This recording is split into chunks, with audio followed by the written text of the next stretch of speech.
दोस्तों नमस्कार, मैं हूं तेज बहादुर कुंज और आप देख रहे हैं भारतीय द्वापरती। टीएन शेषन महोदय ने भारतीय चुनावों की तकदीर और तस्वीर दोनों बदल दी थी। जी हाँ, आपने सच सुना।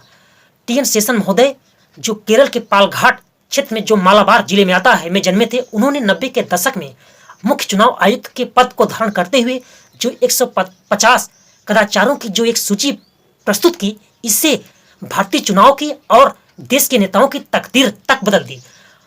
और ऐसे समय में उनको याद करना एक बहुत महत्वपूर्ण इसलिए हो जाता है क्योंकि चुनाव आयुक्त भारतीय नेताओं के लिए और देश के लिए एक इबारत लिखने में महत्वपूर्ण अपनी भूमिका निभाते रहते हैं। ऐसे समय में उनको और उनके मॉडल को आज याद किया जा रहा है क्योंकि तमाम प्रकार के नेता चुनाव आयुक्तों पर आरोप प्रत्यारोप लगाते रहते हैं।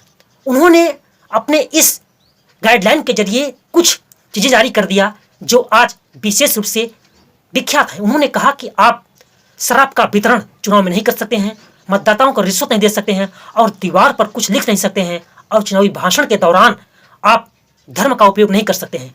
उन्होंने जाते जवाते उन्होंने यह भी अपने कड़े तेवर के चलते जारी कर दिया कि आपको एक आचार संहिता में रहना होगा और चुनावी खर्चे की सीमा को प्रस्तुत करना होगा तथा उन्होंने मतदाता पहचान पत्र मॉडल प्रस्तुत कर दिया जो एक बहुत बड़ा कार्य हो गया, जिससे चुनाव के कार्यक्रम में बहुत ज्यादा सुधार और पारदर्शिता की प्रक्रिया प्रस्तुत हो गई। उनको इस कार्य के लिए उन्हें 96 में रेमन मैग्सेसे पुरस्कार से सम्मानित किया गया। और हम आपको बताना चाहते हैं कि हालांकि उन्होंने 97 में राष्ट्रपति का चुनाव भी लड़ा था, लेकिन उन्हें असफलता मिल गई थी।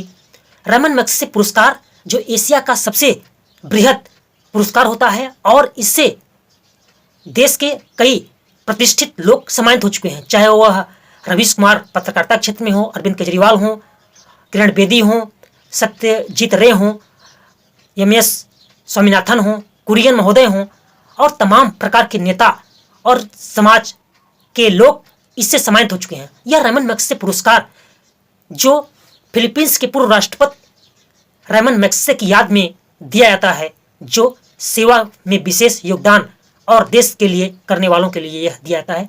इस प्रकार की सूचना के लिए आप हमारे चैनल को आप सहयोग करिए और लोगों में शेयर करिए। हम आपके द्वार तक इस सूचना को प्रसिद्ध करते रहेंगे। बहुत बहुत शुक्रिया। जय हिंद, जय भारत।